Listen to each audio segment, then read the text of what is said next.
Shot trickling toward the box. And a beautiful defensive effort. Matthew Ridley saves the day.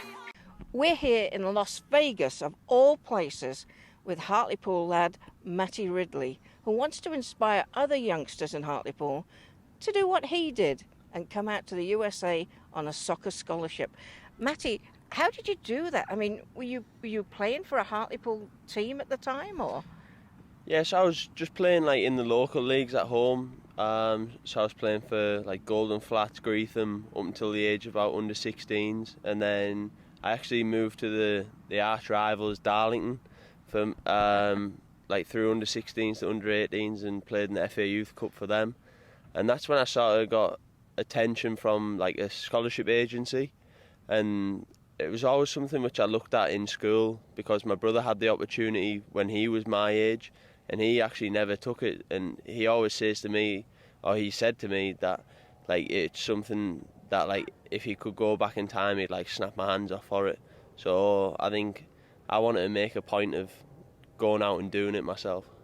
And so, but how did it actually happen? Did they just approach you and suggest it, or?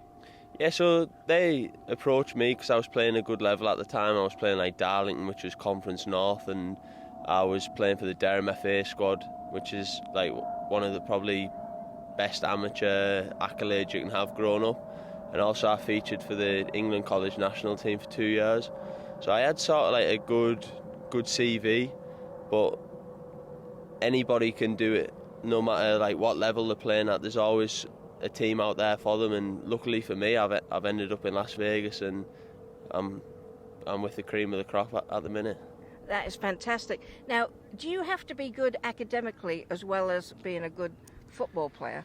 It definitely helps being better academically because how it works over here, so you get scholarships for your athletics but also scholarship for your academics.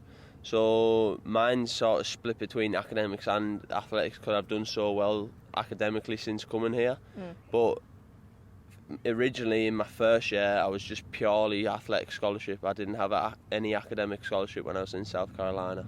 So you were in South Carolina and then you came straight to Vegas, or? No, so I was in a Division 2 school in South Carolina called Lander University, and we made the Elite 8 and actually got beat by the national champions that year.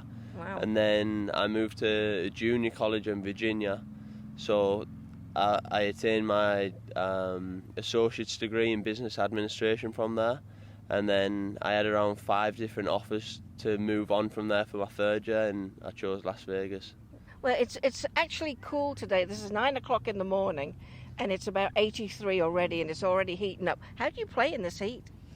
It does take some getting used to, but I bet. obviously training in the mornings, like we've been training at usually 7 a.m, so we get our running out the way on a Tuesday and Thursday, and then obviously when we're in on a Monday through Saturday, it's nice enough. Now, what would you say to any parents and youngsters who want to do what you've done in Hartlepool? What's the one piece of advice you'd give them in Hartlepool? Get out of your comfort zone. I think it can be so easy to just stay in your hometown, which for me it was Hartlepool, and obviously I have my friends, my family there. But the best thing I ever done was getting out of my comfort zone and moving however many miles away from home to pretty much the opposite side of the world in a way.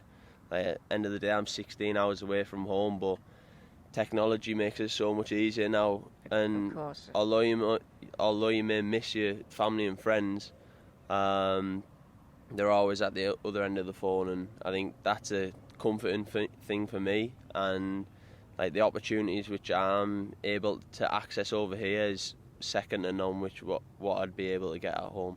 So this is certainly within the realms of youngsters in Hartlepool who really want to do it. Absolutely. One of my best friends is in St. Louis at the minute.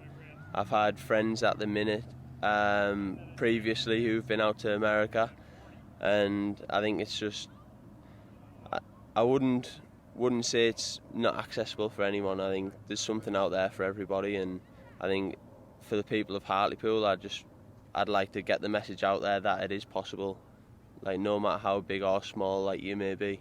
By the way, you're really tall, aren't you? Are you a defender? How tall are you? I'm 6'5" and I'm a centre back. A centre back.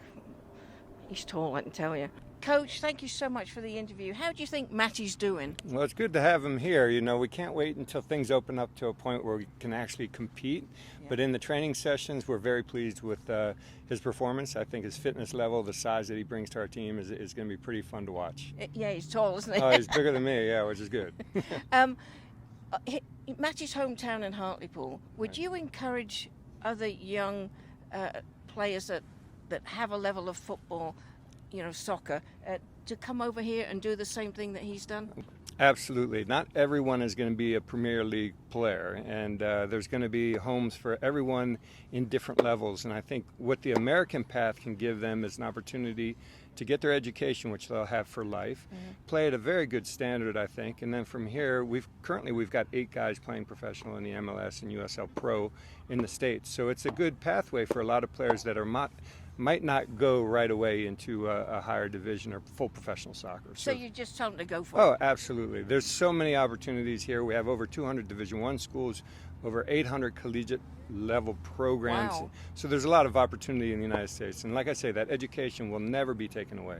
Wow, that's fantastic. And for the parents, young lads, Las Vegas, how do you corral these guys? Well, they're here to play and they're here to learn. So it's they're pretty focused. You crack the whip a bit. Yeah, and then we try and keep them away from there. We're only a mile away from the Strip, but it's a great city. There's a lot outside of just the gaming and hotel industries, and a lot of people make this. We were 2 million people here in Las Vegas, so a lot of people make Las Vegas their home, and they work in the community outside of gaming. So it's a good community. Coach, thank you so much for your time. I know you're busy. We appreciate everything. No, thank you guys. I wish you all the best, and this is a good chance for some of those boys that are looking for something to move forward with. Absolutely. Well, listen, thank you so much for giving your time today and inspiring youngsters in Hartlepool to tell them they can do this too. Please like and follow Hartlepool TV on Facebook and YouTube.